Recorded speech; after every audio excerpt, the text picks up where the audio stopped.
Kemudian kita akan membahas tentang adzan dan iqamah. Kita juga akan membahas tentang waktu-waktu sholat ya. Kemudian pembahasan yang keempat tentang syarat-syarat dan rukun-rukun sholat. eh, Hukum orang yang meninggalkan sholat. Dilanjutkan dengan sholat-sholat sunnah juga akan kita bahas. Tentang sujud-sujud yang dianjurkan seperti sujud sahwi, sujud tilawah, sujud syukur. Kemudian juga pembahasan tentang sholat jamaah, pembahasan tentang apa namanya imamah atau imam dalam sholat, kemudian bagaimana sholat orang memiliki uzur, kemudian masalah sholat Jumat juga dibahas, sholat khauf, sholat idain, sholat istisqa, sholat kusuf atau gerhana, juga terakhir kita membahas di bab yang ke-15 nantinya adalah sholat jenazah serta hal-hal yang terkait dengan penyelenggaraan jenazah. Nah, di layar bisa dilihat ya kitab sholat, kitab tentang sholat terbagi menjadi beberapa pembahasan. Di sini disebut sebagai bab. Bab yang pertama kita akan bahas definisi sholat, keutamaan, kewajiban sholat 5 waktu. Nah, dimulai dari definisi ya. Ini penting ya rekan-rekan ya kita mengetahui dasar. Ya mungkin selama ini kita sholat tapi kita nggak terlalu memperdalam pengetahuan kita tentang sholat dari yang paling sederhana sendiri. Kalau ditanya tentang definisi sholat, kita nggak tahu apa artinya sholat. Ya. Nah, uh, sholat secara bahasa, ya kita nggak bisa bahasa Arab, jadi secara bahasa juga kita nggak tahu. Sholat ya sholat yang kita kerjakan dari takbiratul ihram sampai ke salam. Nah, padahal kalau kita berbicara secara bahasa, tentu apa namanya di sana secara bahasa Arab juga hendaknya kita mengetahui secara bahasa. Ya, jangan sampai kemudian kita menemukan istilah tentang sholat di Al-Quran, kemudian kita terkadang mensalah artikan, kita anggap sholat yang dimaksud dalam lafaz itu adalah sholat 5 waktu, sholat yang biasa dikerjakan takbiratul ihram dan seterusnya. Padahal sholat eh, secara bahasa artinya doa, yang mana kita dianjurkan untuk bersolawat. Solawat itu jamak dari sholat juga. Nah, jadi bersolawat kepada Nabi Shallallahu Alaihi Wasallam ya. Sholat maksudnya berdoa untuk Nabi Shallallahu Alaihi Wasallam, dan juga dari solawat yang kita haturkan untuk Nabi Shallallahu Alaihi Wasallam, sejatinya kita mengharapkan syafaat dari beliau atas izin Allah Subhanahu Wa Taala dengannya. Nah, ini penting untuk kita ketahui. Jadi jangan diremehkan pembahasan tentang definisi ya. Nah, di secara bahasa, sholat itu artinya adalah doa. Ya, sholat secara bahasa artinya doa.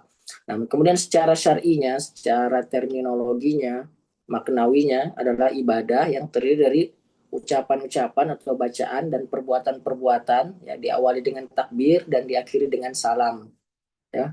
Diawali dengan takbir, diakhiri dengan salam.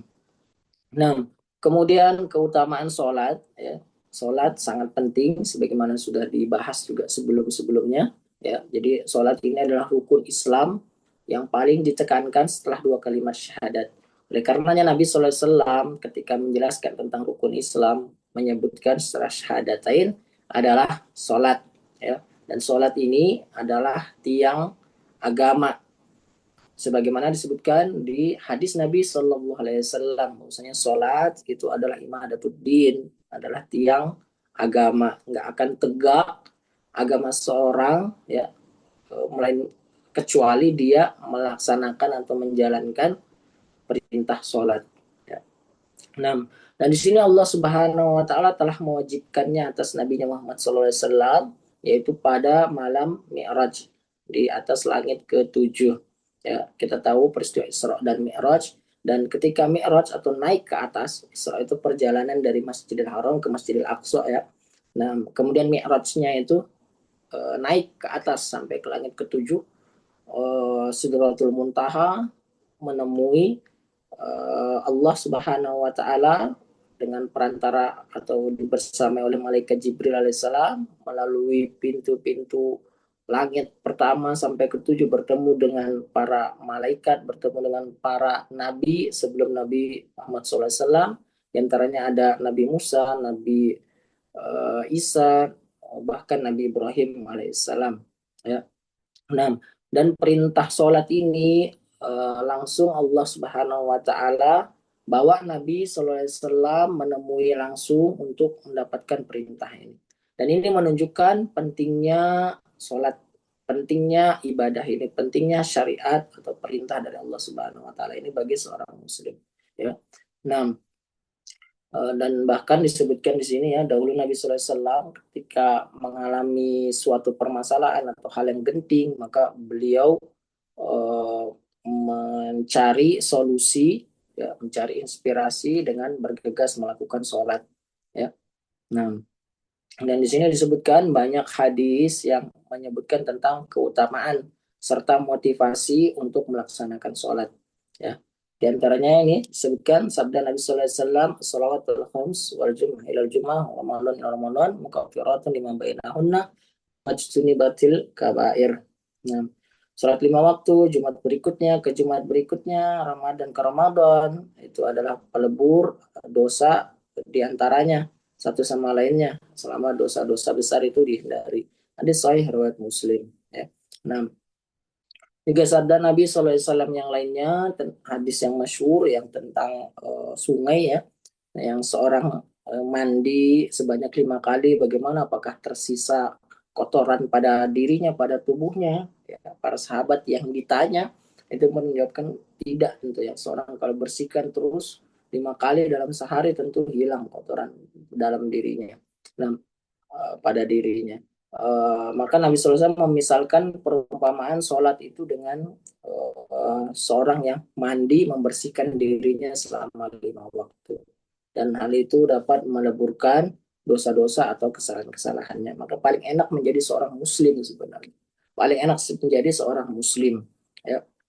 Hidupnya tenang di dunia, kemudian dijanjikan pasti surga di akhirat oleh Allah Subhanahu wa taala. Ya. Nah, mudah, syariatnya mudah. Orang agama lain seperti agama Nasrani mungkin dia untuk melebur dosa menurut keyakinan mereka dan juga pendetanya serta gerejanya itu harus bayar pengakuan dosa dan lainnya. Nah, sedangkan dalam Islam cukup dengan melaksanakan sholat. Nah, Masya Allah, antara dia dengan Allah Subhanahu wa taala, tidak perlu lagi pakai perantara-perantara atau pakai perantara orang, apalagi mayit, kuburan dan sebagainya, enggak ya.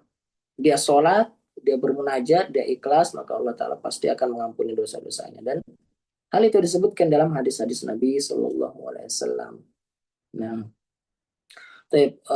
kemudian di sini juga disebutkan tentang kewajiban sholat, ya, wajibnya melaksanakan sholat yang 5 waktu tadi, ya, jelas muttafaq alaihi dari Al-Quran, dari As-Sunnah, dari ijma para ulama, ya, bahwasannya hukum melaksanakan sholat 5 waktu itu adalah wajib fardu ain, ya, dalilnya jelas wa aqimus sholah, ya, dirikanlah sholat. Secara usul bahwasanya al-amru yufidul wujub, perintah itu menunjukkan kepada kewajibannya selama tidak ada dalil yang apa namanya mengarahkannya kepada sunnah atau bukan wajibnya. Nah, jadi di sini wakin sholah. Ya. Nah, dan juga dalil-dalil lainnya dari Al-Quran yang maknanya serupa, kulibadil ladina amanu iqimus sholah. Ya, perintah menjalankan sholat. Juga dari hadis Nabi Shallallahu Alaihi Wasallam, ya khamsatun wa ya khamsun, ya, di hadis yang panjang, hadis Mi'raj, hadis yang Nabi SAW naik ke atas langit, kemudian bertemu dengan para nabi, dan Nabi SAW mendapatkan syariat sholat 5 waktu, awalnya 50, kemudian jadi diringankan menjadi 5 atas saran dari Nabi Musa alaihissalam untuk memohon diringankan yang dari 50 hingga minta ringan lagi sampai terakhir adalah 5. Dan setelahnya Allah Subhanahu wa taala menyebutkan, ya, bahwasannya ya khomsun wa ya khomsun, ya, dia 5 waktu tapi pahalanya itu setara dengan 50 kali, ya 50 pahala menjalankan sholat. Ya, hadisnya hadis sahih jelas ya. Diriwayatkan Imam Bukhari. Nah, diriwayatkan oleh Imam Bukhari. Nah, kemudian juga banyak sekali dalilnya ya dari Sahih disebutkan khamsu salawatin fil yaumi wal lailah wa qala sa'il hal alaina ghairuhunna wa qala la illa an tatawwa. Dalilnya bahwasanya jelas salat yang 5 waktu ini yang diwajibkan. Ya, salat yang lainnya itu nggak wajib, hukumnya sunnah. Ya, seperti salat tahiyatul masjid, salat idain dan sebagainya. Ya, dalilnya jelas ketika Nabi SAW ditanya tentang sholat 5 waktu sehari semalam, kemudian seorang bertanya, ada lagi nggak kewajiban selainnya atasku? Ya, Nabi SAW tidak, ya, kecuali engkau mau menambah sholat-sholat sunnah. Ya. Nah, dan sholat itu wajib hukumnya dikerjakan bagi siapa? Bagi mereka muslim yang balik, berakal. Ya, jadi orang yang kafir, orang yang masih kecil, anak-anak, ya, orang gila, kehilangan akalnya itu nggak wajib ya. Sebagaimana sabda Nabi SAW, "Rufi'al qalam an thalath." Ya, diangkat pena, ya, maksudnya nggak dicatat pahala ataupun dosa dari 3 golongan manusia, ya, aninaim hatta yastikit, orang yang tidur atau nggak sadar sampai dia terbangun, wa anil majnun hatta yufiq, seorang yang dia gila kehilangan kesadarannya sampai dia sembuh kembali, wa anis sagir hatta yablugh, ya, anak kecil sampai dia balik, sampai dia dewasa. Nah, jelas ya. Dan di sini disebutkan untuk anak-anak diperintahkan untuk sholat sejak berumur 7 tahun, sebagaimana hadis Nabi SAW yang masyhur memerintahkan untuk para orang tua menyuruh anaknya sholat dari usia 7 tahun. Ya, kemudian kalau sudah 10 tahun, kalau nggak mau maka boleh dipukul. Ya. Nah, kemudian di sini disebutkan seorang yang mengingkari kewajiban sholat, ya, mengingkari kewajiban sholat, entah dia tinggalkan atau dia kerjakan, dia ingkari kewajibannya, maka sungguh dia telah kafir, dia murtad dari Islam. Ya. Dalilnya jelas, al-ahdu alladhi bainana wa bainahum as-salah, faman tarakaha faqad kafara. Janjian kami dengan mereka adalah sholat, maksudnya dengan orang-orang kafir, ya, barang siapa meninggalkannya maka sungguh dia telah kafir. Hadis riwayat Muslim. Ya. Nah, dan di sini dijadikan dalil oleh para ulama tentang yang membedakan atau yang bahwasannya meninggalkan sholat itu bisa membawa kepada kekafiran. Tapi ditafsir oleh para ulama bahwasanya meninggalkan sholat ini harus disertai dengan apa namanya, mengingkari kewajibannya. Kalau dia tinggalkan karena dia malas, ya, disebutkan oleh para ulama belum sampai derajat kepada kekufuran, kufrun duna kufrin, ya, mendekati kekufuran. Ya. Nah, menjadi dosanya sangat besar seorang yang meninggalkan sholat 5 waktu dengan dia mengetahui kewajibannya, ya, tapi dia lalai, dia malas, ya. Nah, tapi kalau dia mengingkari kewajibannya, maka jelas hukumnya bahwasanya dia kafir. Nah, baik, selesai pembahasan awal tentang sholat ya. Tapi itu kan baru definisi, baru tentang apa namanya, hukum sholat, hukum meninggalkannya. Di bab berikutnya masih akan panjang pembahasannya, syaratnya, wajibatnya, dan lain sebagainya. Kita baru masuk di awal. Kemudian di bab yang kedua kita akan bahas tentang adzan dan iqamat sebagai nida, panggilan untuk melaksanakan sholat. Ya. Nah, uh, di mana pembahasan tentang adzan iqamat ini, ya, ada berapa pembahasan. Yang pertama definisinya adzan sendiri, definisi iqamat, dan juga hukum adzan dan juga iqamat. Nah, definisi adzan, ya, kalau belajar bahasa Arab ya pasti tahu dari adzan itu dari kata atau dari huruf alif atau hamzah, dal, dan nun, ya. Di situ kita bisa temukan kosakata udhunun yang artinya telinga, udhunun, ya. Nah, uh, uh, juga bisa adina ya'danu yang artinya mengizinkan, ya. Kalau di sini artinya adalah mengumumkan, ya, memberitahukan, ya. Nah, jadi adzan dari lafaz adanun, al-adanun, ya, al-adanu, ya. Nah, artinya pengumuman. Mana sebagaimana di ayat Allah Ta'ala sebutkan wa adanun minallahi wa rasulihi, dan juga pemberitahuan kabar dari Allah Ta'ala dan Rasulnya, itu secara bahasa, ya. Nah, kemudian secara syar'i, ya, adzan itu maksudnya pengumuman tentang masuknya waktu sholat dengan zikir atau bacaan tertentu, ya, yang sama-sama kita tahu, sama-sama sering kita dengar, ya, Allah Akbar, dan seterusnya sampai la ilaha illallah. Nah, itu adzan. Adapun iqamah secara bahasanya itu dia bentuk masdar atau kata abstrak dari kata akoma yukimu, yang artinya itu mendirikan, ya, mendirikan atau diistilahkan membuat berdiri, menyuruh berdiri orang yang duduk, ya. Kemudian secara istilahnya, ikoma adalah pengumuman tentang didirikannya sholat dengan zikir tertentu yang ditetapkan oleh syariat, ya.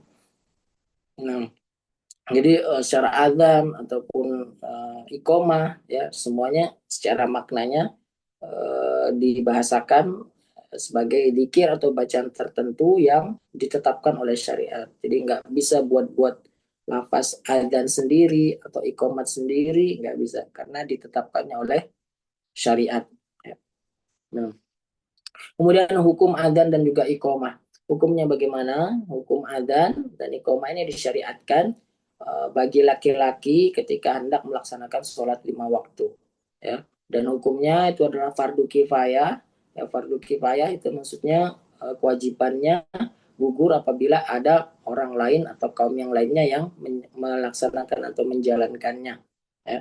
Nah, beda dengan fardu ain. Kalau fardu ain masing-masing punya kewajiban. Ya. Nah, dan di sini disebutkan bila jumlah yang cukup dari kaum muslimin telah melakukan keduanya, maka gugur dosanya atas kaum muslimin yang lainnya yang tidak melakukannya. Ya. Nah, karena adzan dan iqomah ini sangat penting dalam Islam dan menjadi syiar, ya, syiar. Bahkan di dalam hadisnya Nabi Sallallahu Alaihi Wasallam diantaranya menyebutkan ketika memerintahkan sahabat Ali bin Abi Thalib atau uh, sahabat yang lainnya apa namanya mendatangi suatu kaum, memerangi suatu kaum, maka hendaknya diperintahkan untuk mendengar apakah ada adzan dikumandangkan di sana atau tidak. Kalau ada adzan, maka jangan diperangi. Kalau tidak ada adzan di sana, maka diperangi. Itu menjadi syiar kaum muslimin, syiar Islam yang ada di daerah atau kampung tersebut. Ya. Nah, dan kemudian pembahasan yang kedua, syarat sahnya adzan dan juga iqomah, ya. Nah, jadi syarat adzan itu sah atau diterima ada berapa syarat? 6. Yang pertama itu Islam, ya. Jadi kalau yang mengumandangkan orang kafir nggak sah. Dan yang kedua, yang mengumandangkan harus orang yang berakal, ya. Nah, kemudian yang ketiga harus laki-laki bukan perempuan, apalagi banci, naudzubillah. Dan yang keempat, adzan dikumandangkan di waktu sholat, ya. Dikumandangkannya di waktu sholat. Jadi nggak sah dikumandangkannya di luar waktu sholat, kecuali di sini disebutkan adzan subuh itu syariatnya boleh dikumandangkan 2 kali. Adzan yang pertama ketika fajar kadib, kemudian adzan yang kedua yaitu fajar sodik. Adzan yang kedua inilah penanda masuknya waktu sholat subuh, ya. Nah, itu boleh dikumandangkan di adzan subuh yang pertama sebagaimana dilakukan di zaman Nabi SAW, ya. Ada 2 pengumandangan adzan di waktu subuh, ya, Abdullah bin Umi Maktum dan juga Bilal bin Rabah. Nah, begitu pula di sholat Jumat, ya. Sholat Jumat ini boleh dikumandangkan 2 adzan, ya, walaupun yang dari Nabi SAW itu 1 adzan, ya. Walaupun 2 adzan itu dari zamannya Utsman bin Affan yang ada maslahat di sana untuk memanggil kaum muslimin persiapan untuk bersegera ke masjid sehingga tidak terlambat masuk ke masjid sedangkan khotib sudah naik mimbar ya. Nah, itu boleh sebelum waktunya ya. Itu kalau adzan. Kalau iqomah hendaknya ketika hendak melaksanakan sholat ya. Nah, kemudian yang kelima, hendaknya adzan itu dengan tertib ya, berurutan sesuai dengan yang disyariatkan, bacaannya, lafalnya, ya, serta berkesinambungan, nggak boleh berhenti. Allahu Akbar, Allahu Akbar, berhenti. Wah, dia sambil minum, sambil makan, sambil main. Kemudian lanjutkan lagi, asyhadu an la ilaha illallah. Nah, nggak boleh harus harus apa namanya harus berurutan dan juga harus berkesinambungan. Ya, nggak boleh ditunda dengan yang lainnya.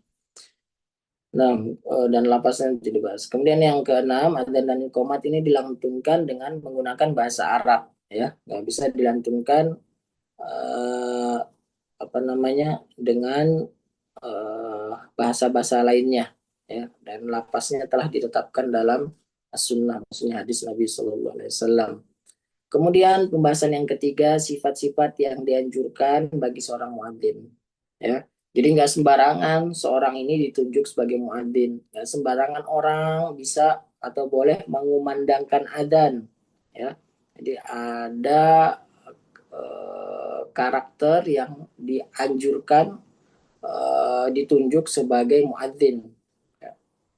Nah, jadi yang pertama muadzin itu hendaknya orang yang adil atau orang yang soleh, dia terpercaya ya, karena seorang muadzin ini memegang amanat dari kaumnya untuk menunjukkan masuknya waktu sholat. Ya, bagaimana mungkin kalau dia orangnya nggak adil dan orangnya tidak dipercaya, ya nggak akan jalan itu syiar, nggak akan jalan syariat.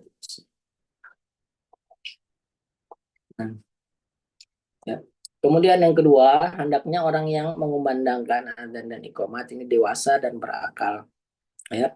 Nah, namun kalau anak-anak juga yang sudah memayis ya, memayis itu bisa membedakan baik dan buruk ya, usia 7 tahun sudah bisa dia membedakan ya, usia kelas 1 SD. Nah, itu nggak apa-apa. Dan yang ketiga, mengetahui waktu-waktu sholat agar dia bisa memastikannya. Ya, gimana mungkin dia kalau nggak tahu waktu kemudian mengumandangkan adzan, salah-salah nanti waktunya.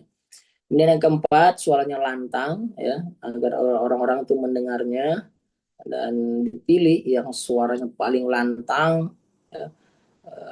Dan di zaman Nabi SAW itu ada Bilal bin Rabah ya, yang suaranya memang anda sautin, suaranya yang paling keras, uh, sehingga ditunjuk oleh Nabi SAW menjadi muadzin. Kemudian yang kelima, suci dari hadas besar, suci dari hadas kecil ya. Nah, kemudian yang keenam, berdiri dan juga dia menghadap kiblat. Kemudian yang ketujuh itu meletakkan kedua jarinya pada kedua telinganya, ya. Kemudian menoleh ke kanan saat mengucapkan hayal sholat. Kemudian ke kiri ketika melafalkan hayal al falah. Nah, kemudian mengumandangkan adzan itu dengan perlahan, ya. Kalau adzan, ya, kalau iqomah itu dianjurkan dengan cepat. Ya. Jadi beda temponya. Kalau adzan lambat, kalau iqomah itu temponya cepat.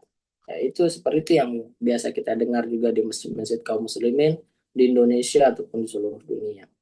Nah, kemudian pembahasan yang keempat adalah tata cara adzan dan juga iqomah. Sepertinya kalau ini nggak perlu diajari lagi ya, karena rekan-rekan pasti sudah tahu semuanya. Tiap hari mendengarkan kumandang adzan 5 waktu, apalagi yang rumahnya dekat masjid, ya. Dan alhamdulillahnya di Indonesia ini begitu banyak masjid dan juga pengeras suara, bukan cuma adzannya saja yang dikumandangkan, bahkan sebelum adzan pun ada lantunan ayat Al-Quran kadang, kemudian ada juga dikir-dikir, walaupun itu tidak disyariatkan ya, apalagi sampai mengganggu orang, enggak ya. Yang disyariatkan itu lafaz kumandang, mengeraskan adzannya ya.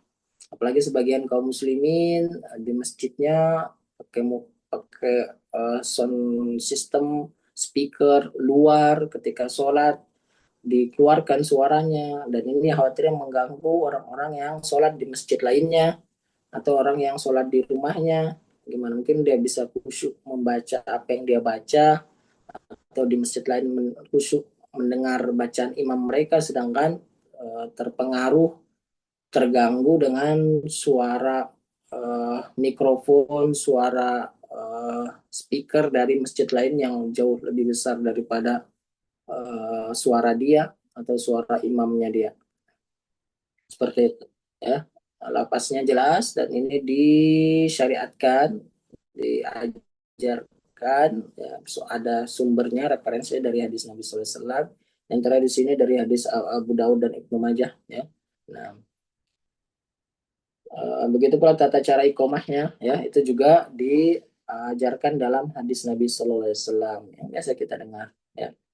Nah, kemudian di sini juga disebutkan Umar Bilal an yashfa'al adzan an yu'ad wa an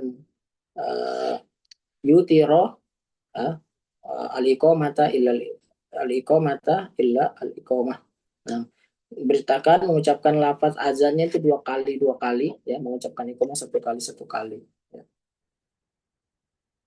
Nah, uh, dan itulah dalil-dalil yang uh, menunjukkan tata caranya. Jadi nggak sembarangan adzan dan juga iqomah. Kok adzannya dua kali, pengulangan lapas-lapasnya, sedangkan iqomah satu kali. Itu semua ada dasarnya dari zaman Nabi Sallallahu Alaihi Wasallam, dari apa yang dilakukan oleh para sahabat, tabiin, tabiin, dan seterusnya hingga hari kiamat kelak. Ya. Nah, kemudian di sini juga disebutkan ya, kalau sholat subuh ya setelah hayya alal falah itu dianjurkan untuk mengucapkan as-sholatu khairun minan naum ya, sholat lebih baik daripada tidur ya, dianjurkan untuk membaca, jadi modalnya membacanya ya. Nah, dan ini dalilnya jelas dari riwayat Nasai, in kana fi adan subah qulta sholatu khairun minan naum, kalau adzan subuh baca as-sholatu khairun minan naum ya, sholat lebih baik daripada tidur. Dan dianjurkan, bahkan pahalanya besar bagi orang yang menjawab adzan ya, menjawab adzan kita ikuti apa yang diucapkan oleh muadzin ya, kecuali hayya 'alas shalah, hayya 'alal falah kita baca la haula wala quwata illa billah ya. Begitu pula as-sholatu khairum minan naum juga menjawabnya mengucapkan seperti apa yang diucapkan oleh muadzin juga, as-sholatu khairum minan naum ya, walaupun di sana ada pendapat lain dari dzikir yang dibaca ketika mendengarkan as-sholatu khairum minan naum. Tapi yang syariat yang paling rojinya mengikuti apa yang dibaca oleh muadzin, kecuali yang hayal sholat dan hayal falah. Nah, kemudian selanjutnya apa yang diucapkan oleh orang mendengar adzan dan doa yang dipanjatkan sesudahnya ya, jelas ini tadi yang kami sampaikan ya. Idza sami'tumul nida faqulu mithla ma yaqulu muadzin ya, ucapkan seperti yang diucapkan oleh muadzin ya. Ya.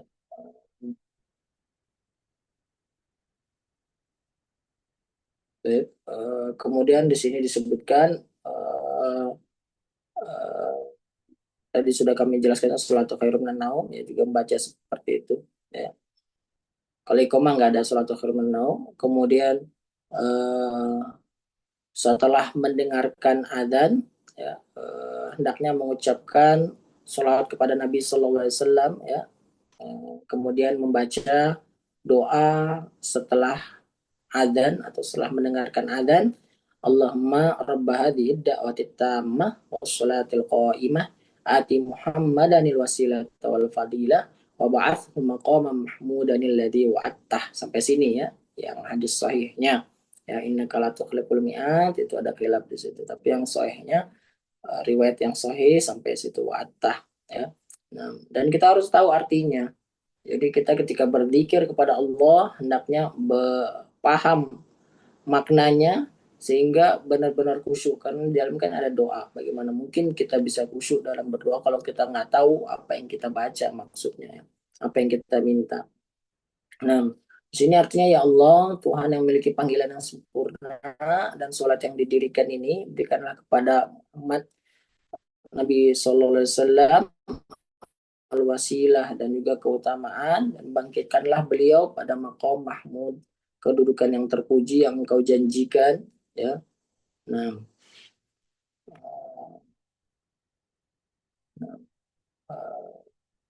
jelas ya. Jadi bacaan setelah mendengarkan adzan, doa setelah mendengarkan adzan yang eh, secara dalil yang benar itu sampai wa'atah, ya, apa yang engkau janjikan. Nah, selesai masalah adzan dan iqamah, kita masuk ke bab yang ketiga yaitu waktu-waktu sholat. Ya. Nah, waktu-waktu sholat tentu bagi kaum muslimin sudah hafal betul waktu-waktu sholat. Ya, ada 5 waktunya. Ya, dan itu ditetapkan dalam syariat. Nabi SAW menyebut Nabi SAW melaksanakan sholat 5 waktu, mengajarkan para sahabatnya melakukannya tentu tidak sembarangan karena Nabi SAW la yantiqu anil hawa in huwa illa wahyu yuha, nggak berbicara dengan hawa nafsu melainkan itu wahyu yang diwahyukan oleh Allah Subhanahu wa taala. Dan sholat ini ya nggak sembarangan, dibatasi oleh waktu. Oleh karenanya Allah Ta'ala berfirman di dalam surah An-Nisa, inna sholata kanat alal mu'minin kitaban mauquta. Ya, sholat itu kewajiban yang ditentukan waktunya atas orang-orang yang beriman. Ya, jadi sudah ditentukan waktunya, nggak bisa keluar dari waktu tersebut. Ya, jadi nggak sah sholatnya di luar waktunya. Kemudian di sini disebutkan dasar dalam masalah waktu sholat. Ini hadis Ibnu Umar radhiyallahu taala anhuma, ya, waktu dhuhri, waktu asri, asar, kemudian waktu maghrib, waktu isya, waktu subuh. Nah, itu semua disebutkan dalam hadis Ibnu Umar ini. Ya, di sini disebutkan waktu zuhur itu bila matahari tergelincir dan bayangan seorang seperti panjang dirinya. Ya, itu waktu sholat zuhur.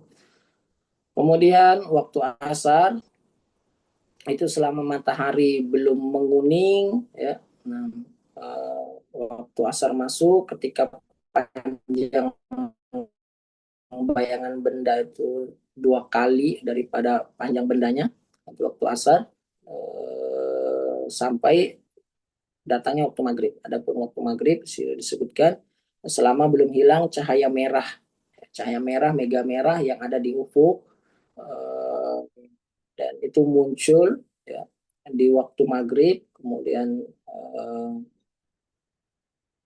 setelah masuk waktu isya maka hilang itu cahaya merah yang ada di ufuk, ya. Dan untuk waktu isya sendiri itu waktunya khilaf para ulama batasan waktunya. Kalau di sini penulis menyebutkan waktu isya itu waktunya sampai setengah malam, sampai pertengahan malam, ya, sampai pertengahan malam. Ada yang berpendapat, ya, di antara Syafi'iyah itu sampai masuk waktu subuh, ya. Tapi penulis dan di antaranya sebagian besar akwal Hambali itu sampai tengah malam saja batas waktu melaksanakan sholat isya. Dan yang paling baik waktu melaksanakan sholat isya itu diakhirkan, sebagaimana itu yang dilakukan oleh Nabi SAW dan para sahabat Nabi. Nah, kemudian waktu subuh, kalau waktu subuh itu dari terbitnya fajar, ya, waktu fajar itu ditandai dengan adanya benang putih di atas benang hitam yang disebutkan oleh Allah Subhanahu wa taala sebagai batasan waktu makan sahur, itu masuk waktu fajar, ya. Dan itu adalah garis memanjang di ufuk, ya, garis memanjang di ufuk, ya, yang menjadi penanda masuknya waktu fajar, ya. Nah, dan ada fajar kadib, fajar sodik. Fajar kadib itu fajar bohong, kadib itu bohong, ya. Maksudnya itu muncul sinar di ufuk, ya, akan tetapi kalau fajar kadib itu dia sinarnya menyebar Kalau fajar sodik itu muncul cahaya di ufuk dan dia memanjang seperti benang. Ya. Nah, dan waktu fajar itu selama matahari belum terbit ya sampai belum sampai masuk waktu syuruk ya. Nah, dan ini hadisnya diriwayatkan oleh Imam Muslim ya. Nah, uh, jelas ya, insya Allah untuk waktu sholatnya ini ya. Dan di sini juga disebutkan beberapa permasalahan ya. Uh, di antaranya idastadda al-har dari hadis Nabi sallallahu alaihi wasallam fa'abridu bis shalah. Kalau panasnya ekstrim itu maka boleh menunda sholat duhur sampai panasnya mereda. Ya. Jadi seluruhnya itu dianjurkan untuk melaksanakan di waktunya. Ya. Kalau waktu duhur eh, dianjurkan juga menyegerakan di awal waktu ya, kecuali kalau panasnya ekstrim ya, panas ya dianjur kalau panas ekstrim bisa diundur sampai menjelang waktu asar ya. Dan di sini disebutkan juga secara khusus masalah waktu sholat asar itu dimulai dari berakhiratul zuhur yaitu semenjak bayangan sama tinggi dengan aslinya. Kemudian waktu sholat asar berakhir dengan matahari, ya, yakni di akhir menguningnya matahari. Ya, dan disunahkan juga menyegerakan di awal waktu. Ya. Nah, dan sholat asar ini disebutkan juga namanya sebagai sholat wusto. Dalilnya adalah firman Allah Subhanahu wa taala Al-Baqarah, "Hafidhu 'alas shalawati was salatil wusto." Nah, laksanakan sholat dan dirikanlah sholat wusto. Dan para ulama tafsir, para mufassirun berpendapat bahwasanya sholatul wusto ini adalah sholat asar, ya. Ini adalah sholat asar dan diantara disebutkan secara khususnya karena banyaknya orang lalai dari melaksanakan sholat ini, ya, sholat asar dan waktunya singkat sebentar sudah masuk waktu maghrib. Ya. Nah, kemudian di sini Nabi SAW memerintahkan agar menjaga sholat asar. Ya. Nah, bahkan di sini disebutkan barang siapa tertinggal sholat asar maka seolah-olah keluarga dan hartanya itu dicabut darinya, ya, diambil darinya. Ya, kemudian juga hadis yang lainnya disebutkan mantara ke sholat al asri kepada habit amaluhu. Barang siapa menjalankan sholat asar maka gugur amalan. Ya.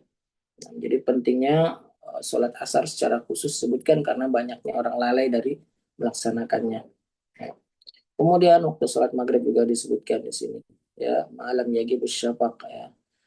Sampai sebelum terbenamnya mega merah atau warna merah di ufuk. Ya. Dan di sini disebutkan digunakan juga untuk menyegerakan di awal waktunya, ya. Eh, apa namanya? Ada pengecualian, ya di sini disebutkan ada pengecualian ketika seorang ya, melaksanakan haji di malam Muzdalifah itu disunahkan untuk mengakhirkan sehingga dikerjakan bersamaan dengan Isya di jamak takhir ya di waktu Isya itu untuk sholat maghrib.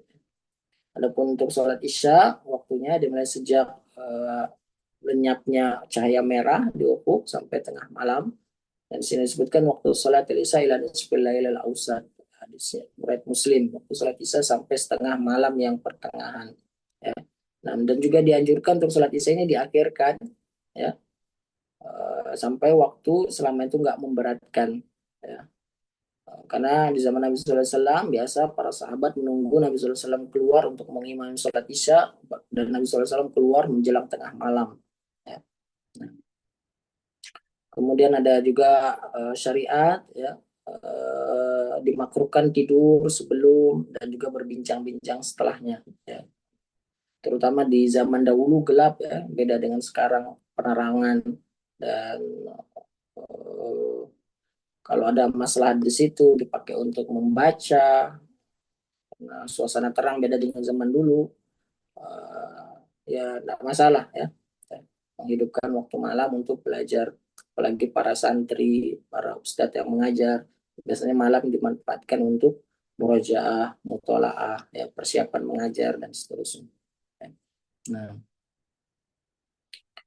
eh, dan terakhir sini waktu sholat subuh, terbitnya fajar sampai terbitnya matahari, ya, dan disunahkan untuk waktu subuh menyegerakan di awal waktunya, ya. Nah, itu terkait pembahasan tentang waktu-waktu sholat yang 5, ya, dan di sini disebutkan fawailul musallin, celakalah bagi orang-orang yang sholat, eh, alladzina hum an sholatihim sahun, itu orang-orang yang lalai dari sholatnya, ya, menunda-nunda diantaranya, ya. Dan juga di surah Maryam Allah Ta'ala sebutkan, ya, akan datang generasi berikutnya yang mereka menyanyiakan sholat, yang menurutkan hawa nafsu, dan kemudian Allah Ta'ala mengabari mereka kelak akan menemui yalqauna ghayya, kesesatan atau masuk ke dalam neraka, waliyadzubillah. Nah, tapi sebagai penutup di bab yang ketiga ini, ya, di sini disebutkan tentang eh, apa namanya, menunaikan sholat di awal waktu. Ini adalah amalan yang dicintai oleh Allah Subhanahu Wa Taala, sebagaimana sabda Nabi Sallallahu Alaihi Wasallam ketika ditanya ayul amal habbu ilallah, ya, ayul amal habbu ilallah, amalan apa yang paling dicintai oleh Allah Subhanahu Wa Taala, maka Nabi Sallallahu Alaihi Wasallam menjawab as-salatu ala waktiha, sholat pada waktunya, ya, amalan yang paling dicintai oleh Allah Subhanahu Wa Taala. Nah, selesai kita bab yang ketiga, kita masuk bahas bab yang keempat, ya, pembahasan tentang syarat-syarat dan rukun sholat, ya, serta hukum orang yang meninggalkan. Nah, pertama kita bahas dulu tentang jumlah sholat wajib. Ya, jumlah sholat wajib jelas kita tahu, ya, dari kecil melaksanakan, dari kecil kita belajar, ada 5 waktu, sholat subuh, zuhur, asar, maghrib, isya, dan waktunya telah dibahas di bab yang ketiga sebelumnya. Ya.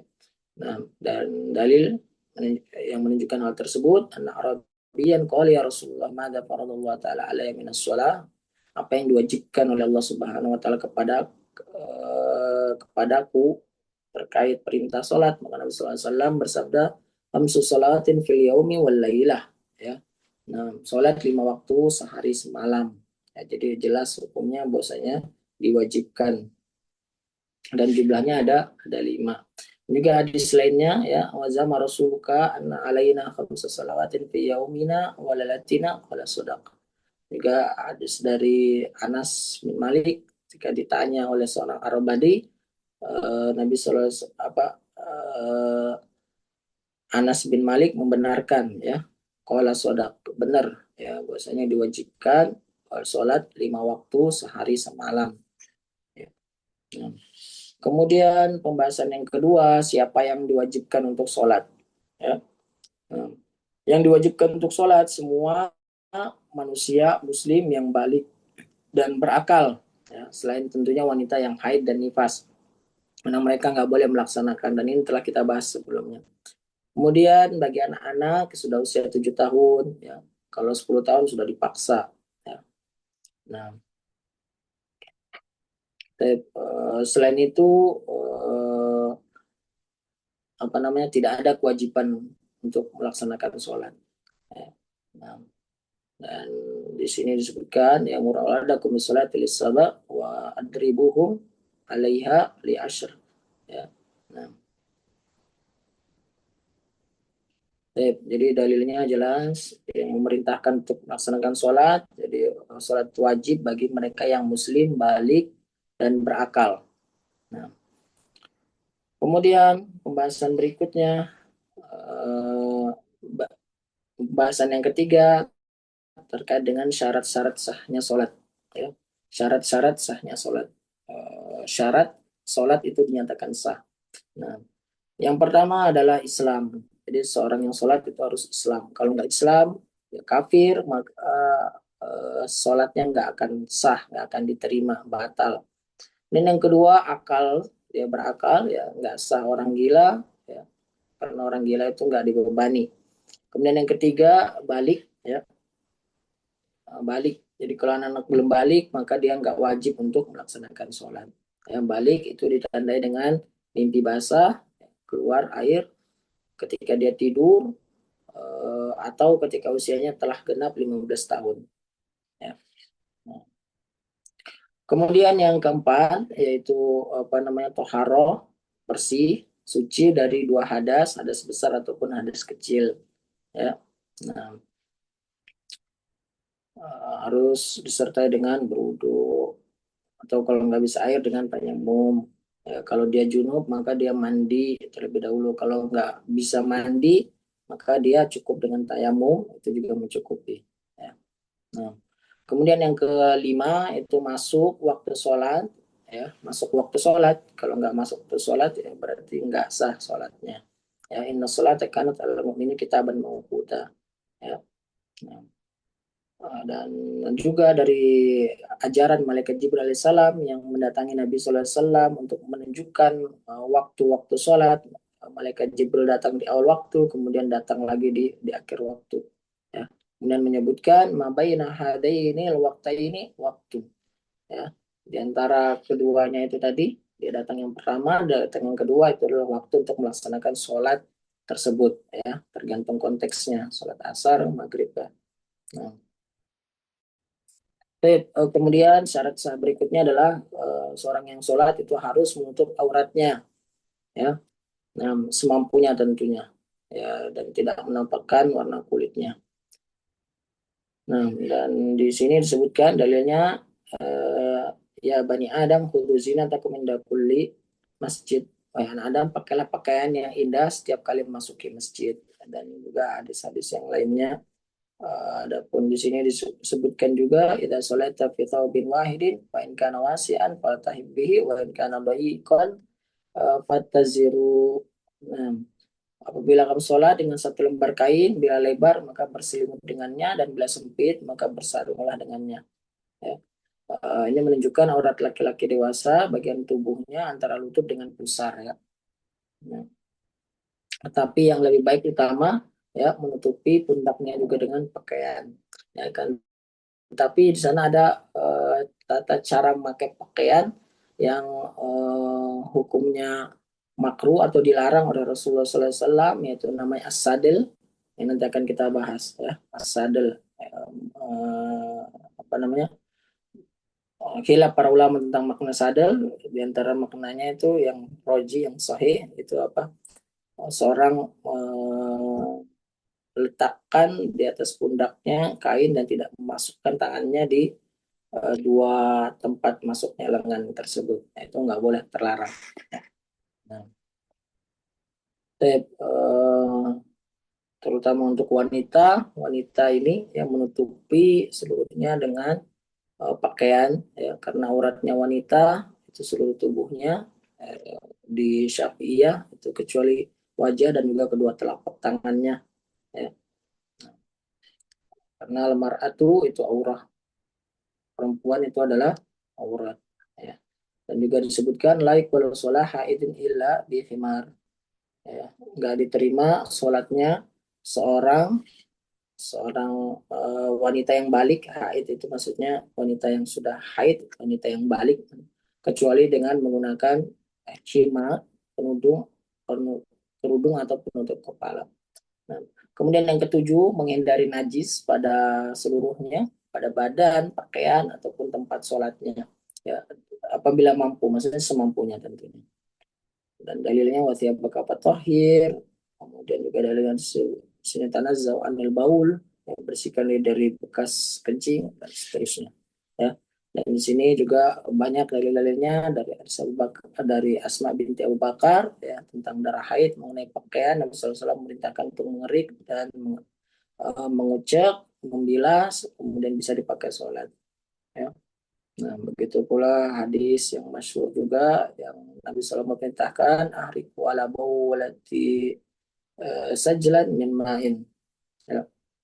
Nah, uh, uh, ini dari hadis yang panjang yang menceritakan Arab Baduy yang kencing di masjid, ya, kemudian Nabi SAW memerintahkan para sahabat untuk ahriku ala bawlihi sajlan min ma'in, ya, disiram dengan setimba air, dan itu menunjukkan harus bersih dari najis ya, tempat sholat.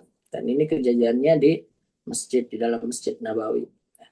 Nah, kemudian yang kedelapan itu menghadap kiblat apabila mampu ya. Nah, dalilnya wali wajhaka syatral Masjidil Haram. Hadapkanlah wajahmu ke arah Masjidil Haram. Juga dari hadis ya idza qumta salas ila shalah fa'as bigil wudu, maka sempurnakanlah wudu, mustaqbilil kiblat, kemudian hadap kiblat ya.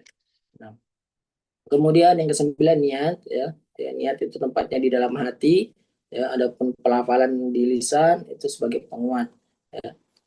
Nah, yang benar itu tempatnya ada di dalam hati yang dinilai oleh Allah Subhanahu wa taala.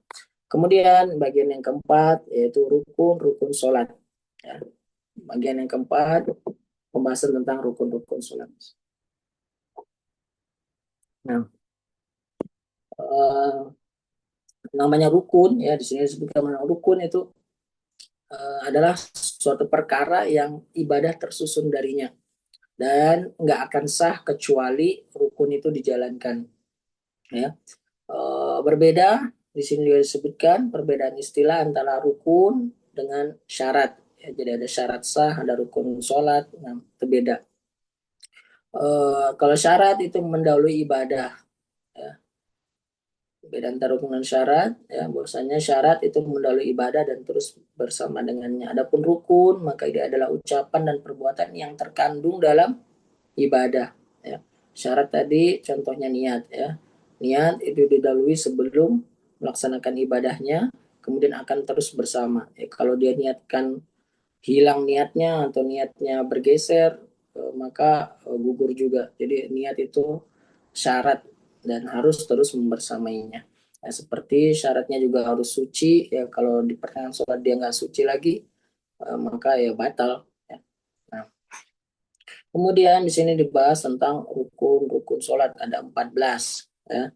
Jadi untuk rukun sholat ini nggak bisa gugur kewajibannya karena sengaja, karena ataupun lupa ataupun nggak tahu, nggak ada alasan. Ya, rukun ini rukun sholat. Yang pertama adalah berdiri tegak pada sholat fardu bagi yang wajib. Ya, berdiri dan dalilnya disebutkan secara jelas ya. Jadi berdiri ya. Uh, nah, walaupun dibedakan kalau misalnya sholat sunnah itu boleh sebagai boleh duduk ya. Nah, kalau sholat sunnah, kalau sholat wajib maka berdiri ya. Nah, nah. Kemudian yang kedua takbiratul ihram di awal sholat. Ada takbiratul ihram, maksudnya takbir yang mengharamkan segala sesuatu yang dapat membatalkan. Nah, ada lagi takbiratul intikal, takbir perpindahan, itu beda dengan takbiratul ihram. Yang masuk di rukun ini adalah takbiratul ihramnya, ya, yang masuk di rukun. Ucapan Allahu Akbar. Dalilnya, idza kumta ila shalah fakabbir. Kalau hendak mendirikan sholat maka bertakbirlah.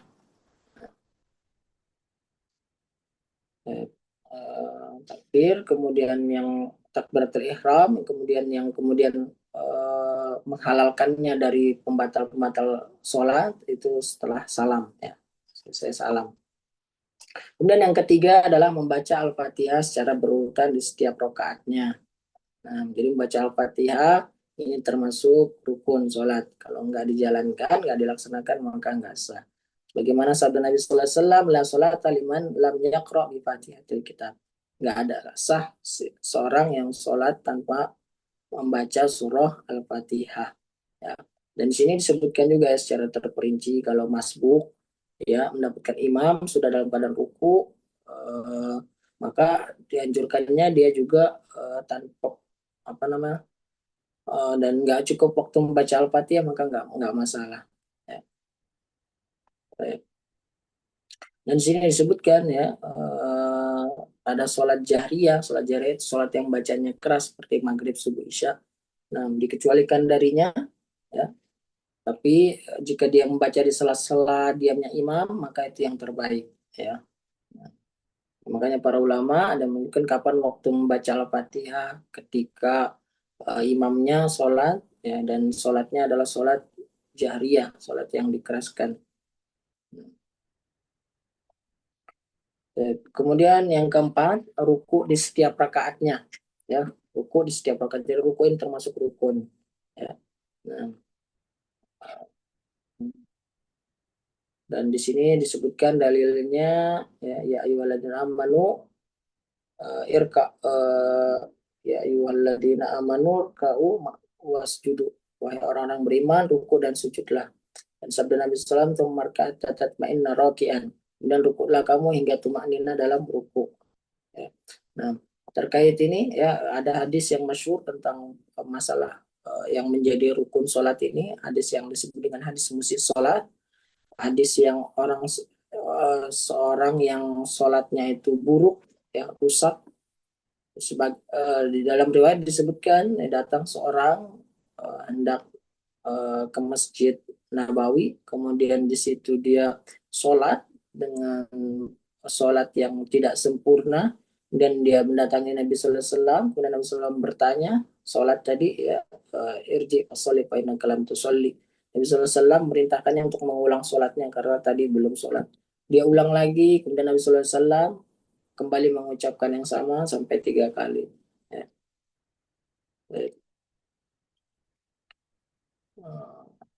Di situ menunjukkan bahwasanya orang yang tadi sholat itu nggak sah sholatnya karena dia nggak melaksanakan apa namanya rukun sholat. Di antara rukun sholat itu adalah tumak ninah, ya, harus sempurna dulu baru kemudian berpindah. Kalau nggak, rukunnya nggak sempurna, maka nggak sah. Nah, kemudian yang kelima dan yang keenam, bangkit dari bertidal, bangkit dan juga berdiri dari ruku atau i'tidal. Dan dalilnya juga sama, masih di hadis yang menceritakan tentang hadis musis sholat, hadis yang seorang sholatnya itu nggak benar, kemudian dibenarkan oleh Nabi Sallallahu Alaihi Wasallam. Dan yang ketujuh, ini dari firman Allah Subhanahu Wa Taala, wasjudu, sujudlah kalian. Sujud juga termasuk rukun, ya. Dan sujud di setiap rakaat dikerjakan 2 kali, dan di sini disebutkan atas 7 anggota badan, ya, 7 anggota badan, ruku, ya, sujud yang sempurna, ya, sebagaimana disebutkan di sini, diperintahkan untuk sujud di atas 7 anggota badan, yaitu kening, ya, kemudian tangan, hidung, ya, kemudian 2 tangannya, dan juga ujung jari telapak kaki, ya. Nah, ini 7 anggota tubuh, ya. Nah, kemudian yang ke-8 dan yang ke-9 ini bangkit dari sujud dan juga duduk di antara 2 sujud, ya. Bangkit dari sujud dan juga duduk di antara 2 sujud. Ini juga termasuk rukun, ya. Sebagaimana sabda Nabi SAW, ya, sama di hadis musis sholat ini.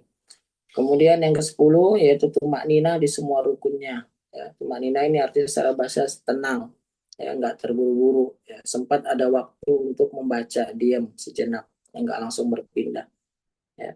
Nah, dan dalilnya jelas, orang yang nggak tumak nina, ya, rukunya nggak sempurna, nggak diam dulu, tidalnya dan seluruh kegiatan yang lainnya, Nabi SAW memerintahkan untuk mengulang, berarti nggak sah sholatnya, ya.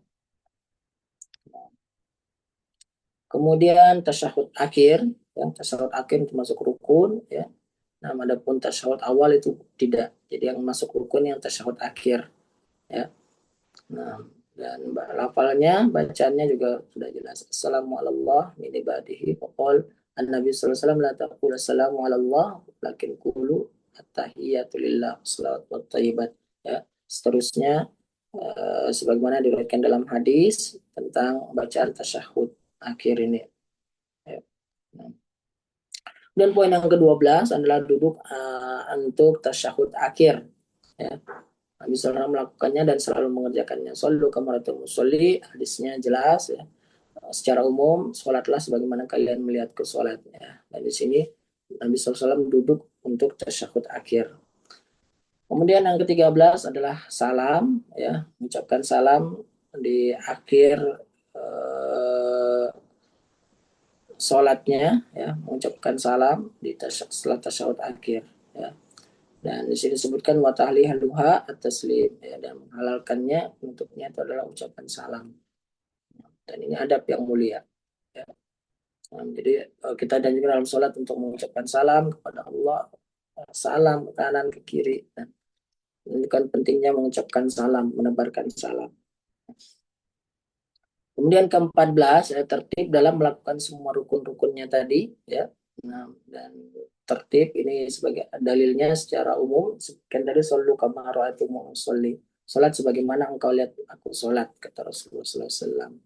Ya, jadi harus tertib, harus berurutan, nggak boleh lompat-lompat. Ya. Nah, pembahasan yang kelima, wajibatus sholat, wajib-wajibnya sholat. Kalau tadi arkanus sholat, rukun-rukun sholat ada 14. Kalau wajibatus sholat, wajib-wajib sholat, ya, dalam artian bisa meninggalkan atau bisa membatalkan sholat apabila dilakukan secara sengaja, ya. Akan tetapi wajibatus sholat ini gugur apabila dia lupa atau nggak tahu, ya.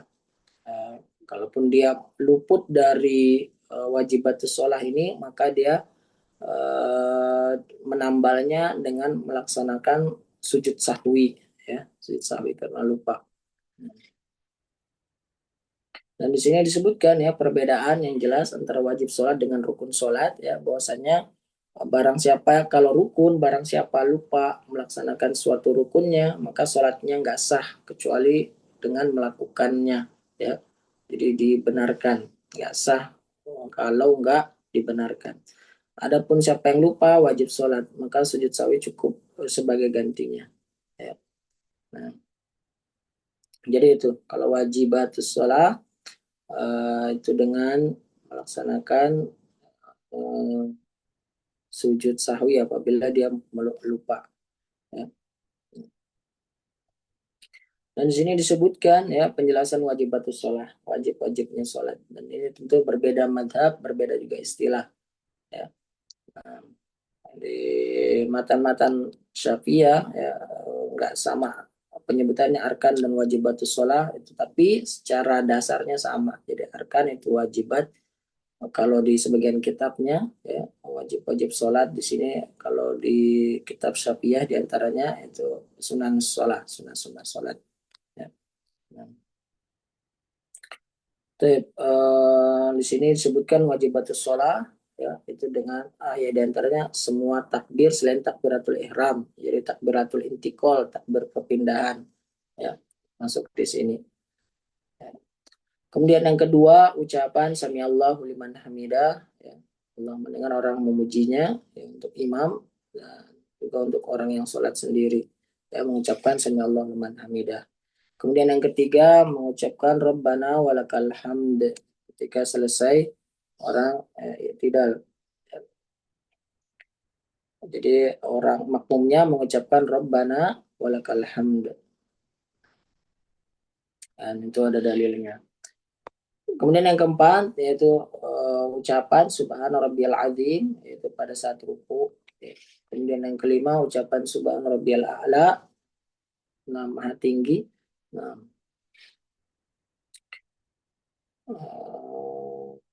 ya, yang anjurannya, yang wajibnya itu satu kali, ya, boleh Subhana rabbiyal a'la itu 3 kali, ya. Kemudian di sini disebutkan poin yang keenam, ucapan Rabbil Firli, ya, ketika duduk di antara dua sujud. Ya, dalilnya jelas disebutkan di sini. Dan yang ketujuh, tasyahud pertama. Ya, jadi tasyahud pertama bagi selain makmum yang imamnya bangkit karena lupa. Ya, nah, menjadi tasyahud pertama.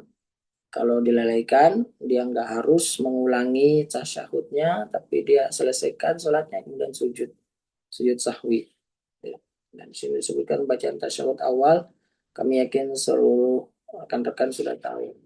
Kemudian yang kedelapan adalah duduk untuk tasyahud awal. Ya. Nah, duduk untuk tasyahud awal. Ya. Dan ini istilahnya duduknya duduk iftirash. Ya. Duduk iftirash, duduk untuk tasyahud awal. Ya. Bentangkan paha kiri, Nah, di atas lantai, ya. Sebagai disebutkan dalam hadis ya. Ini duduk iftirash, duduk yang di rakaat terakhir itu. Nah, kemudian pembahasan yang keenam itu sunanus sholat, sunnah sholat. Ya. Sunanus sholat di sini penulis bagi menjadi dua, ada yang sunnahnya berupa fi'liyah, ada yang kauliyah, ada yang berupa perbuatan dan ada yang perkataan. Ya. Kalau sunnah perbuatan, di antara tadi mengangkat kedua tangan selama atau ketika takbiratul ihram, juga mengucapkan uh, takbir saat ruku, ya. Nah, ini termasuk sunnah perbuatan, ya, saat ruku, mengangkat kedua tangan saat ruku, saat bangkit dari ruku, ya, kemudian setelahnya diletakkan, itu masuk sunnah perbuatan. Ya, dan dalilnya disebutkan di sini dari hadis riwayat Muslim. Kemudian meletakkan tangan kanan pada tangan kiri dan meletakkan keduanya di dada saat berdiri. Walaupun khilaf para ulama, ada yang menyatakan makruh hukumnya ketika tangan ditaruh di atas dada. Yang paling benarnya di antara pusar sampai ke dada. Walaupun ada juga madhab yang di bawah pusar dia tangannya, ya, bersedekapnya. Kemudian di sini sunnah-sunnah yang kuliah perkataan itu doa-doa bacaan seperti doa istiftah, bacaan basmalah, ta'awudz, ada tambahan surah lainnya. Nah, itu sunnah-sunnah perkataan. Kemudian pembatal-pembatal sholat, hal-hal yang dapat membatalkan sholat, ya. Hal yang membatalkan sholat itu eh, segala yang membatalkan toharo itu dapat membatalkan sholat, ya, seperti keluar di antara dua lubang, nah, itu membatalkan sholat. Ya. Kemudian yang kedua tertawa dengan suara sampai terbahak-bahak. Ya. Nah, itu dapat membatalkan sholat. Lagi kalau dia memang niatnya main-main dan sengaja. Dan yang ketiga berbicara dengan sengaja untuk kemaslahatan sholat. Untuk selain kemaslahatan sholat. Jadi berbicara dengan sengaja itu dapat membatalkan sholat. Ya. Nah. Kemudian yang keempat, lewatnya wanita dewasa atau keledai atau anjing hitam di depan orang yang sholat dalam area tempat sujudnya, ya. Bukan area di depan tempat sujud, tapi antara dia dengan tempat sujudnya. Ya. Nah, itu nggak boleh dilewati oleh wanita dewasa ataupun keledai atau anjing hitam. Ini berdasarkan pendapat penulis. Ya. Nah, yang di sini disebutkan dalilnya idza qama ahadukum yusalli fa innahu yasru idza kana baina yadayhi mithl akhiri ar-rajul mithl akhiri ar-rihal atau ar-rahal, ya.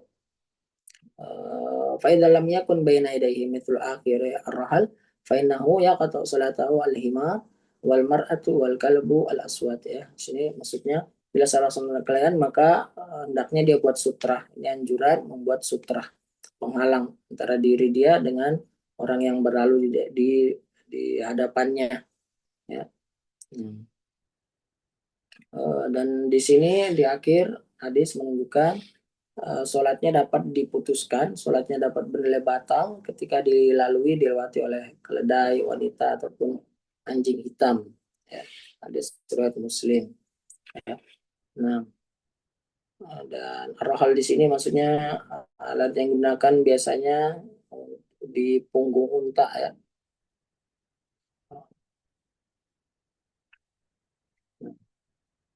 Uh, itu, ya. Jadi di sini penulis menyebutkan apabila dilalui oleh keledai, wanita ataupun anjing hitam itu dapat membatalkan. Walaupun pendapat yang roji kami sampaikan di sini berdasarkan para ulama,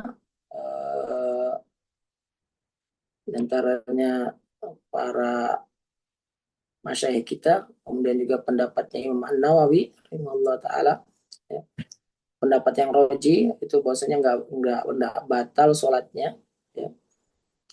Nah, jadi pendapat yang roji, wanita keledai ataupun anjing hitam itu nggak membatalkan sholat, walaupun tentu ada khilaf di sini dari para ulama, ya. Nah, sebagian berpendapat membatalkan sholat, ya. Kemudian ada kaul Imam Ahmad, yaitu anjing hitam itu membatalkan sholat. Kalau wanita dan keledai ragu, nggak membatalkan kayak gitu. Ya. Nah, eh, dan para ulama muhaddisin juga menyebutkan bahwasannya di situ maksud makna memotong sholat, membatalkan sholat itu eh, apa namanya, mengurangi kualitas sholatnya, ya, eh, bukan bermakna membatalkan di situ. Ya.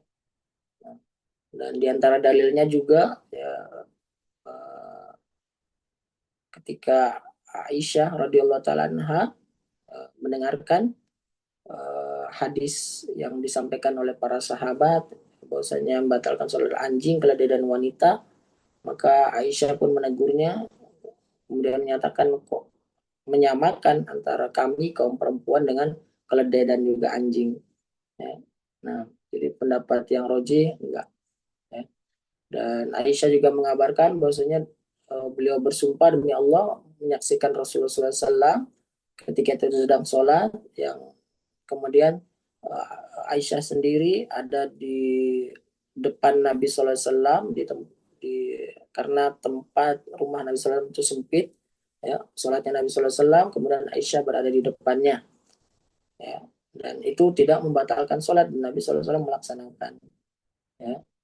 Uh, Bahkan dalam hadis sebutkan karena sempitnya tempat itu, ya, Rasulullah SAW sholat, ya, kemudian Aisyah radhiyallahu taala ada di depan Nabi SAW berbaring di situ, tidur di situ. Kemudian uh, sampai apa namanya, apa, berada di hadapan Nabi SAW dan itu tidak membatalkan sholat. Ya. Nah, dan itu dalil penguat bahwasanya wanita ataupun yang lain yang tadi disebutkan itu nggak membatalkan sholat. Ya. Allah Ta'ala alam. Tentu hilaf para ulama dalam masalah itu. Kemudian yang kelima, membuka aurat dengan sengaja. Ya. Nah, apalagi orang yang sujud, yang biasanya celananya ketat, bajunya ketat, sujud kemudian kelihatan belakangnya, auratnya, itu batal sholatnya. Kemudian yang keenam, membelakangi kiblat. Ya. Kemudian yang ketujuh, eh, adanya najis pada diri orang yang sholat. Ya. Kemudian yang kedelapan, meninggalkan salah satu rukun sholat. Ya. Meninggalkan salah satu rukun sholat membatalkan. Yang kesembilan, banyak bergerak, bukan termasuk perbuatan dari sholat, bukan juga darurat, itu membatalkan. Bersandar tanpa alasan. Ya. Kemudian yang ke-11 disebutkan menambah rukun perbuatan secara sengaja dan mendahulukan sebagian rukun atau sebagian yang lainnya secara sengaja. Yang ke-13 salam sebelum waktunya, ya, dengan sengaja.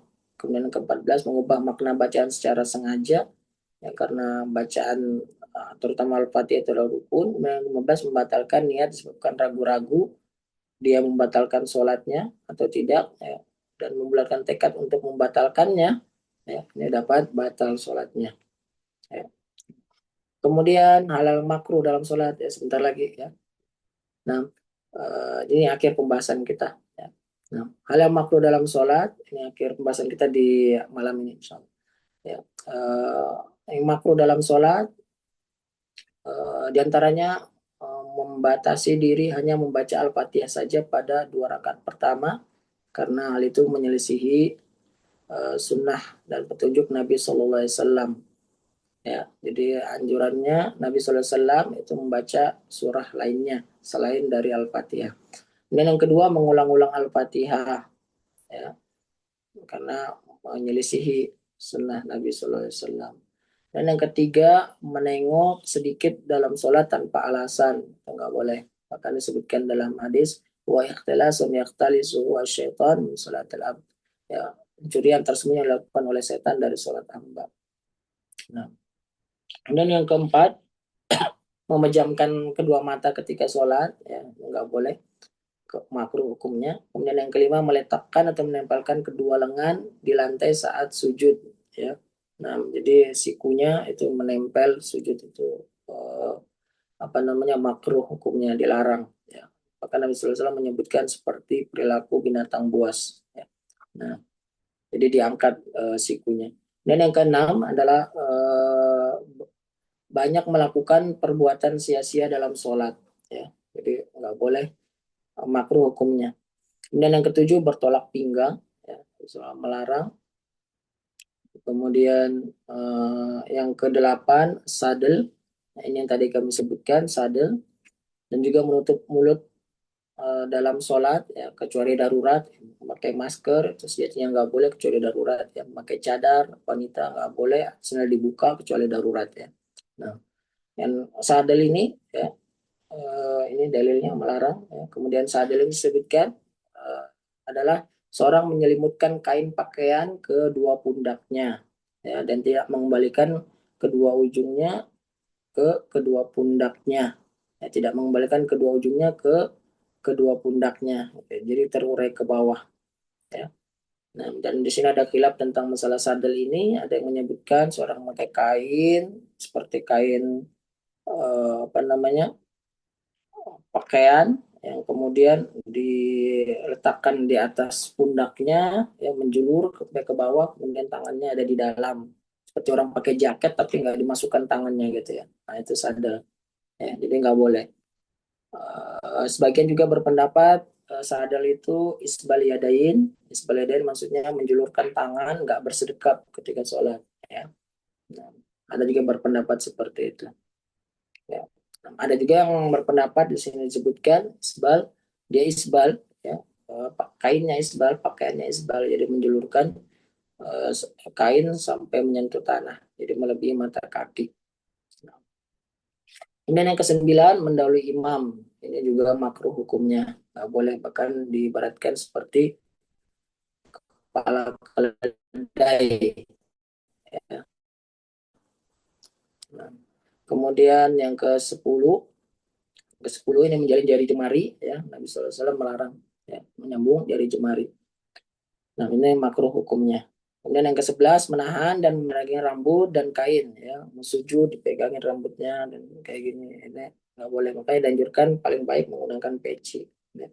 Nah, kemudian yang ke-12 sholat saat hidangan makanan sudah siap ya, karena Nabi SAW bersabda la sholat bihadratit ta'am, nggak ada sholat saat makanan sudah disiapkan, jadi makan dulu baru sholat.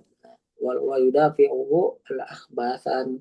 Nah, dan di sini disebutkan dan tidak ada sholat dua hajat sedang mendesaknya untuk keluar ya. Jadi selesaikan satu hajatnya baru kemudian dia laksanakan sholat. Jangan sampai dia sholat kemudian dia masih ada kepikiran hajatnya yang belum dituntaskan ya. Kanan yang sudah siap dihidangkan namun dia berpaling darinya karena melaksanakan sholat tapi pikirannya masih di situ. Ya, adapun kalau dia sanggup ya, nggak terlalu lapar, sanggup ya nggak apa-apa dia melaksanakan sholat kemudian makannya setelah sholat ya. Nah, uh, begitu pula ini ya, maksudnya yudafiul akhbatan itu dua hajat, itu orang hendak buang air kecil buang air besar ya, maka anjurannya melaksanakan menunaikan hajatnya dulu baru kemudian dia sholat. Jangan sampai dia sholat kemudian dia menahan hajatnya, buang air kecil buang air besar ya, nggak khusyuk jadinya, nggak boleh ya. Nah kemudian yang ke-13 mengangkat pandangan ke langit, ini nggak boleh ya, makruh hukumnya. Dan yang pembahasan yang terakhir ini hukum meninggalkan sholat, tadi sudah kita bahas juga ya, hukum orang meninggalkan sholat ya, itu kalau dia tidak dia meyakini hukumnya nggak wajib, maka dia kafir, hukumnya jelas ya. Nah, mungkin itu yang dapat kami sampaikan terkait dengan kitab sholat di pembahasan yang pertama. Insya Allah kita bahas kitab sholat, kita selesaikan dalam 3 pertemuan sebagaimana sudah disebutkan di awal tadi ya. Setelahnya baru kita bahas satu bab di kitab zakat, kitab tolak, kitab hal, kitab al-had wa zina, insyaallah dalam satu pertemuan ya, sehingga bisa kita selesaikan muqarrar kurikulum kita sampai akhir insya Allah. Allah taala alam. Apabila ada ingin bertanya dipersilahkan ya. Nah, dan mohon maaf kalau waktunya agak berlebih dan tadi di awal agak lambat memulai. Nah, Allah taala alam sallallahu ala nabiyina Muhammadin wa ala alihi wasallam. Nah, barakallahu fiikum. Falyatafaddal.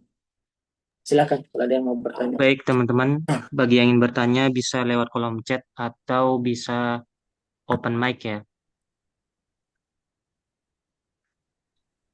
Dan kami sampaikan beberapa informasi. Insya Allah setelah kelas syariah ini selesai, kita akan tetap lanjut bersama Ustadz Faisal membahas kelas keluarga Sakinah memakai buku Ustadz Yazid, yaitu buku Panduan Keluarga Sakinah. Insya Allah. Ustadz Yazid bin Abdul Qadir Jawas rahimahullah ta'ala. Jadi bagi teman-teman yang belum daftar, silakan segera mendaftar ke admin sebelum ketinggalan. Dan insya Allah kelasnya dimulai awal September, hari Ahad ya, sama hari Ahad jam 8 malam.